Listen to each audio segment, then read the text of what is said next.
하나님 말씀 에베소서 5장 15절에서 21절의 말씀입니다.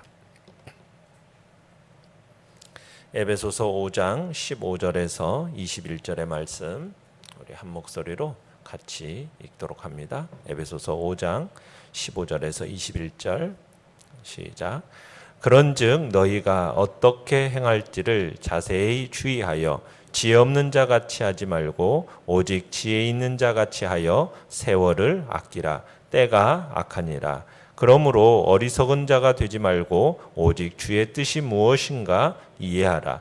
술 취하지 말라. 이는 방탕한 것이니 오직 성령으로 충만함을 받으라. 시와 찬송과 신령한 노래들로 서로 화답하며 너희의 마음으로 주께 노래하며 찬송하며 범사에 우리 주 예수 그리스도의 이름으로 항상 아버지 하나님께 감사하며 그리스도를 경외함으로 피차 복종하라. 아멘. 오늘 말씀의 제목은 성령에 취한 삶이라는 제목으로 말씀을 나눕니다. 지난 5장 7절을 보시면은 우리를 7절 8절에 보면 우리가 전에는 어둠이더니 이제는 주 안에서 뭐라고 얘기합니까? 빛이다 라고 얘기했어요. 우리는 빛입니다. 빛의 자녀들이라는 거죠. 하나님의 거룩한 빛의 자녀들로서 우리는 어떤 삶을 살아야 된다고 얘기했습니까? 빛의 열매를 맺는 삶을 살아야 할 것을 우리에게 권면하고 있습니다.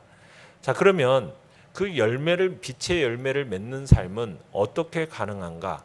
이제 그게 오늘 본문에서 이야기를 하는 겁니다. 당연히 지혜롭고 성령 충만한 삶을 살아야 할 것을 우리에게 권고하고 있는 거죠. 자, 내용관찰 문제 1번을 보시면 악한 세대를 살아가는 성도의 태도는 어떠해야 합니까? 자, 15절에서 18절 이제 보시면은 15절 먼저 한번 읽어볼까요? 시작. 그런즉 너희가 어떻게 행할지를 자세히 주의하여 지혜 없는 자 같이 하지 말고 오직 지혜 있는 자 같이 하여. 자, 우리가 악한 세대를 살아가는 이 빛의 자녀들로서 이 악한 세상에서 어떻게 살아가야 됩니까? 자기에게 주어진 삶을 어떻게 살아야 할까? 이것을 자세히 주의 깊게 살피면서 살아야 됩니다. 그러니까 자세히 주의 깊게 살피면서 살아야 돼요. 그러니까 지혜 없는 자 같이만 하지 말고 16절에서는 뭐 하라고 그랬습니까? 세월을 아끼라. 세월을 아끼라. 세월을 아껴야 할 것을 얘기하고 있습니다. 왜? 때가 악하기 때문이라는 거죠. 그래서 내가 어떻게 처신해야 할까? 신중하게 생각해야 되고 그러면서 지혜롭게 행해야 된다는 얘기입니다. 지혜 없는 자 같이 하지 말고 라고 얘기하면서 이 지혜 없는 자는 어떤 사람이 지혜 없는 사람이냐? 자기가 추구하고 있는 최고의 선을 어디에다 두느냐면 하나님께 두는 것이 아니라 하나님을 떠나서 세상에서 찾으려고 하는 사람이 지혜 없는 자입니다. 그러니까 하나님을 떠난 세상 사람들이 알지 못하는 지혜의 비밀이 어디에 있습니까?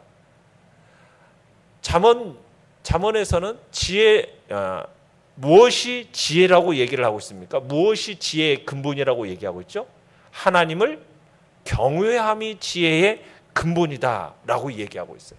마찬가지로 하나님을 경외하지 않는다면 하나님을 떠난 상태에서는 그 어느 누구도 지혜로울 수가 없다는 얘기죠.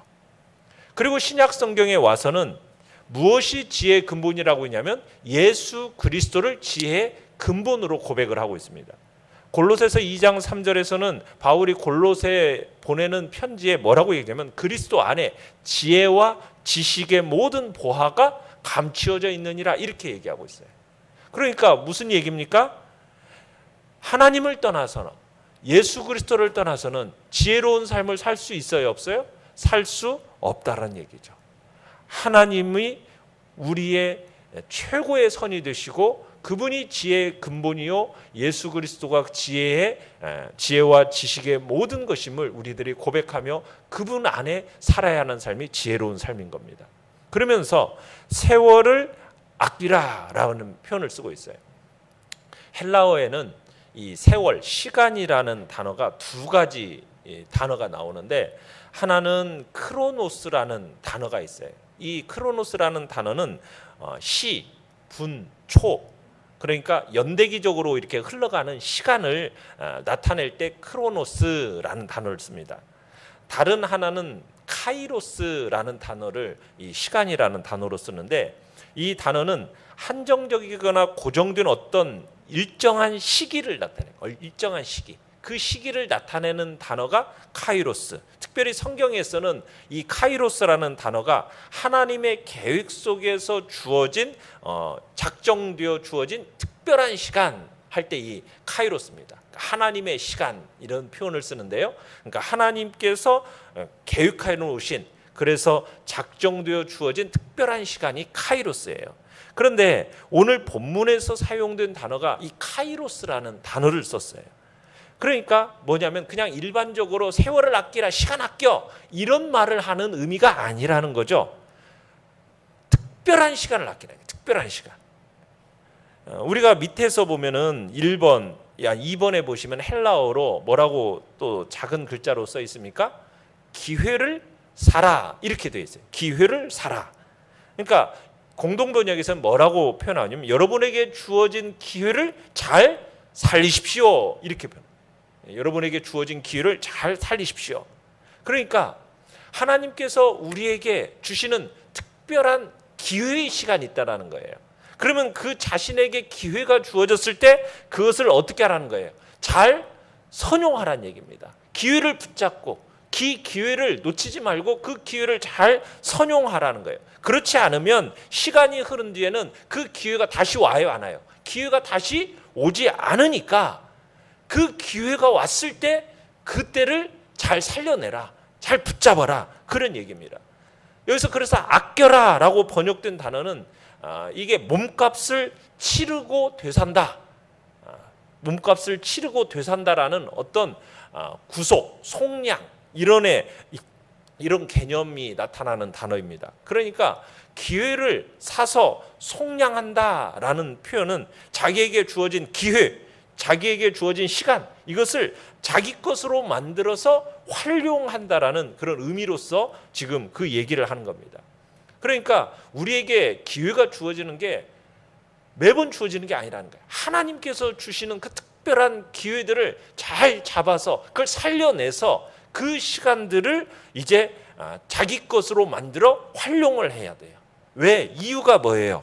때가 뭐하기 때문에? 악하기 때문이에요. 이 세상에서 살아가는 날들이 악하기 때문에. 악한 시대는 여기서 뭘 얘기하느냐면, 악하다는 얘기는 하나님의 심판이 가까워졌다는 얘기입니다. 하나님의 심판이 가까워졌다는 얘기는 뭐냐면 선을 행할 시간이 얼마 남지 않았다라는 것을 얘기하는 거예요. 그러니까 우리가 선을 행할 기회, 이게 매번 있는 게 아니라는 거예요. 그 기회가 주어졌을 때 우리가 그것을 사서 살려내라는 거예요. 그 기회를. 그때를 아껴서 정말 빛의 자녀들처럼 선한 일을 힘써 해야 할 것을 우리에게 얘기하고 있는 겁니다. 그러면서 성도들이 이 세월을 아끼는 이 지혜로운 삶을 사는 구체적인 방법으로 17절에 뭐라고 얘기하고 있냐면, 한번 17절 읽어보죠. 시작. 그러므로 어리석은 자가 되지 말고 오직 주의 뜻이 무엇인가 이해하라. 자, 구체적인 방법 먼저 첫 번째가 뭐예요? 주의 뜻이 무엇인지 이해하는 거예요. 주님의 뜻이 무엇인지. 그러니까 새로운 사람이 된 이 그리스도인은 이 악한 세대에서 하나님께서 거듭난 성도들에게 바라시는 뜻이 무엇인가, 하나님이 내게 바라시는 뜻이 무엇인가, 이것을 우리들이 깊이 깨달아서 그 뜻대로 살아가는 것이 매우 중요하다는 거죠. 그 뜻을 깨달아 아는 것, 여러분 이것은 저절로 되는 것이 아닙니다. 이 깨달음에는 이 하나님의 뜻을 깨달으려면 뭐가 필요하냐면 성령의 조명이 필요해요. 성령의 조명. 성령의 조명이 필요하고 더불어 이것을 위한 인간의 계속적인 노력이 필요합니다. 그리고는 18절 또 한번 읽어보죠. 시작. 술 취하지 말라. 이는 방탕한 것이니 오직 성령으로 충만함을 받으라. 술 취하여 방탕에 이르지 말고 성령의 충만함을 받는 것이 이게 이제 중요한 두 번째 구체적인 방법인 겁니다. 그러니까 세월을 아끼고 지혜로운 삶을 살기 위한 첫 번째 방법은 하나님의 뜻이 무엇일까 우리가 이해하는 거고요. 두 번째는 뭐예요? 술 취하여 방탕에 이르지 말고 성령의 충만함을 받는 거예요. 사람이 술에 취하면 어떻게 됩니까? 정신에 혼미해집니다. 판단력이 흐려져요. 평형 감각, 뇌의 평형 감각이 이게 주관하는 게 이제 중추신경인데 이게 마비가 돼 버려요. 그러니까 술에 취하면은 그 삶은 뭐냐면 무절제합니다. 방탕함이 이게 따라다니게 돼요. 그러니까 건전하고 바른 이해에서 벗어나서 무절제하고 혼미한 태도로 살아가니까 결국에는 방탕에서 헤어나올 수 없게 되는 겁니다. 그래서 술 취하는 대신에 뭐하라? 성령의 충만을 받을 것을 얘기해요. 자, 내용 관찰 문제 2번. 성령으로 충만할 때 어떤 열매가 나타납니까? 자, 19절에서 21절까지 같이 한번 읽어봅니다. 시작. 시와 찬송과 신령한 노래들로 서로 화답하며 너희의 마음으로 주께 노래하며 찬송하며 범사에 우리 주 예수 그리스도의 이름으로 항상 아버지 하나님께 감사하며 그리스도를 경외함으로 피차 복종하라. 자, 여기서 지금 성령으로 충만할 때 우리에게 뭐가 나타나야 돼요? 늘 찬송과 감사가 넘치는 삶을 살게 됩니다. 찬송과 감사. 여러분, 이 찬송이라는 것은 성도에게 있어서 선택사항이 아닙니다. 의무사항입니다. 왜요? 하나님께서 우리 인간을 창조하신 목적이 뭡니까? 창조하신 목적이 하나님을 영화롭게 하는 거예요. 하나님을 영화롭고 그분을 찬양하도록 하기 위해서 우리를 창조하셨어요. 우리를 구원하신 목적은 뭡니까? 동일합니다. 동일하게 하나님을 찬양하게 하기 위해서 우리를 구원하신 거예요. 그러면은 피조물인 우리로서는 또 구원받은 우리로서는 찬양이라는 것, 하나님께 영광 돌리는 삶이 우리의 삶의 목적이 되는 거예요. 그러니까 하나님과 그분이 우리에게 행하신 그 구원의 은혜에 대해서, 창조와 구원의 은혜에 대해서 우리는 매일 찬양하는 것, 이거야말로 바른 그리스도인의 삶을 살아가고 있는지에 대한 가장 정확한 척도가 되는 것입니다. 그런데 20절에 가보시면은 우리가 또 뭐 해야 된다고요? 감사해야 된다고 했어요. 언제 감사하라고 얘기하고 있습니까? 20절에 보니 뭐 언제 감사하라고요? 범사에, 그죠? 범사에. 그리고 보면은 항상 두 단어가 나오죠. 범사에, 항상. 감사는 범사에 항상 하는 거예요. 어떤 상황 속에서도 감사해야 된다는 거예요. 그러니까 성도는 예수 그리스도의 이름을 통해서 하나님께 감사하는 존재라는 얘기예요.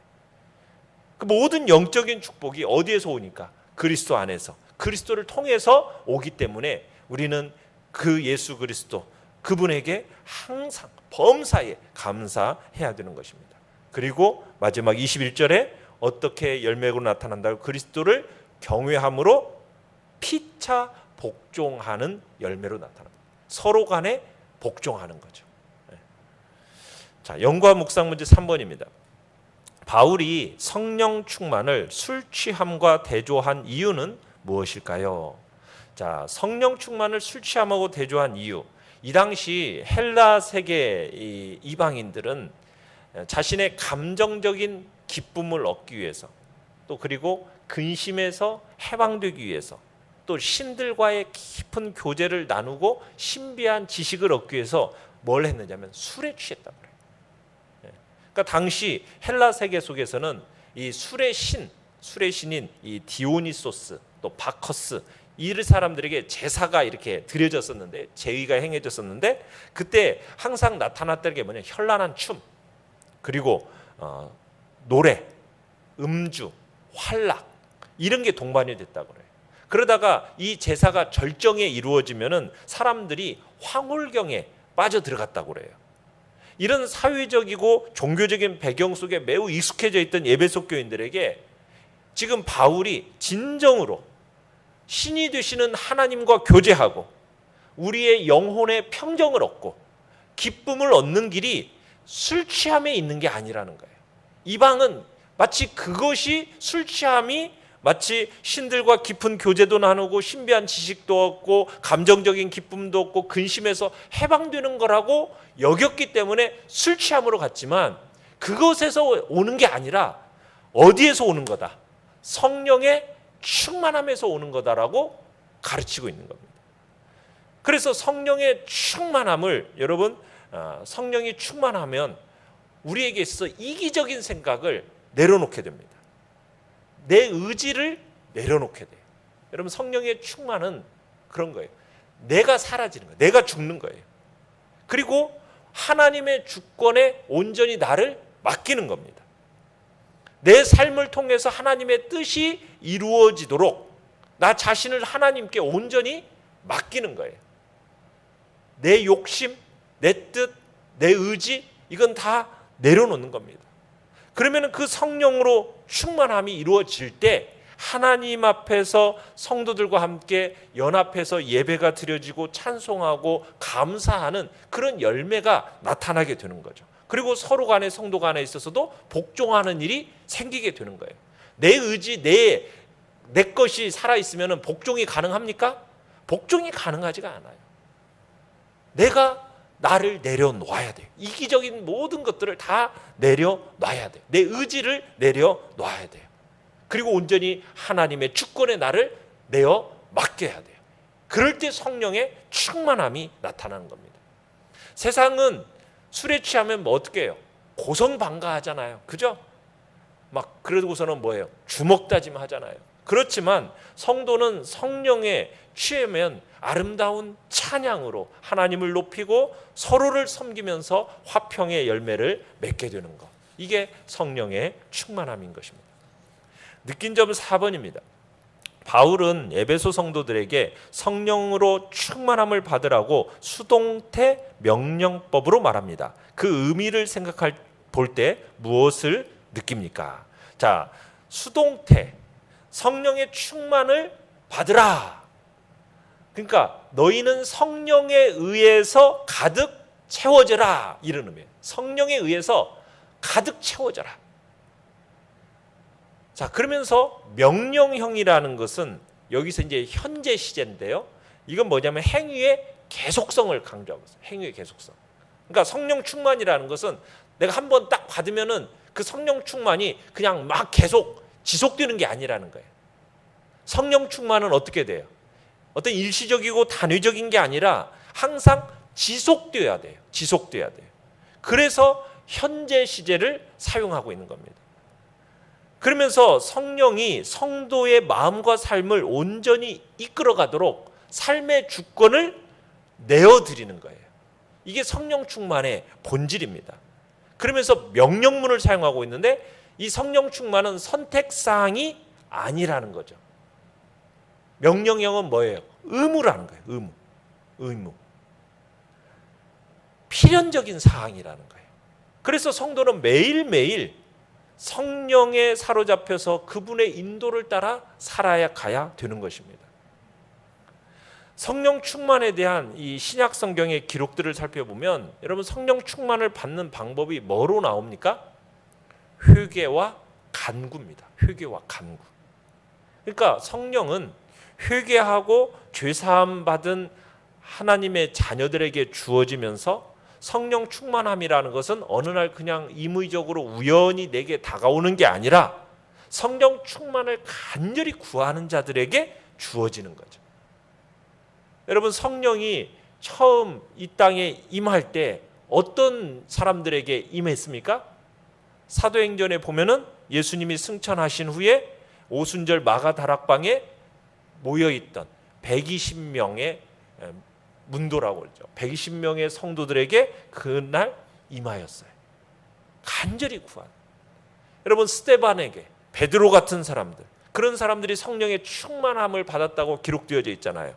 그러니까 주님의 말씀에 순종함으로 하나님께 쓰임받아서 구속사의 큰일을 감당한 사람들은 모두 성령에 충만한 사람들이었어요. 성령에 사로잡혀서 하나님의 능력과 하나님의 지혜로 일한 사람들이었습니다.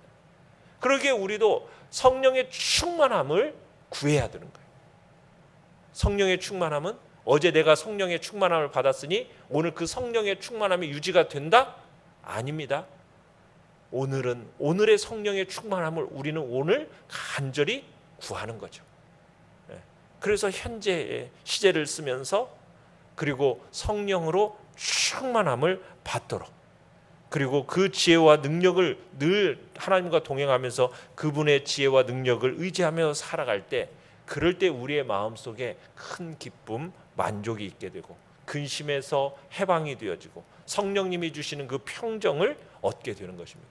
더불어서 하나님을 아는 지식에서 성장해 가고 그런 사람이 주님의 뜻이 무엇인지를 알게 되는 것이죠. 결단과 적용 5번입니다. 술, 세상에 취하면 판단력이 흐려지고 안하무인이 되며 여러 면에서 방탕해집니다. 반면 성령에 취하면 분별력이 생기고 절제하게 되며 아름다운 열매를 맺게 됩니다. 나는 어느 쪽에 가깝습니까? 성령 충만한 삶을 지속하기 위해 내가 힘써야 할 것은 무엇입니까? 오늘도 우리의 죄와 허물들은 하나님 앞에 온전히 회개하고 성령의 충만함을 놓고 이 시간 간구하며 나아가시길 바랍니다. 오늘의 기도 같이 읽겠습니다. 시작. 술에 취해 세상이 시키는 대로 움직이는 대신 성령에 취해 말씀이 이끄는 대로 살게 하소서. 아멘. 말씀을 생각하면서 기도하시고요. 연약한 우리의 지체들을 위해서 기도해 주시며, 이번 주 목요일에 있을 수능을 앞둔 우리의 또 자녀손들이 있습니다. 하나님께서 지혜로운 마음, 성실한 마음, 준비한 결과들 아름다운 열매를 맺을 수 있도록 주님 끝까지 또 최선을 다하는 우리의 자녀들을 위해서 기도해 주시기 바랍니다. 주여, 우리 세 번 부르짖으면서 주님 앞에 나아가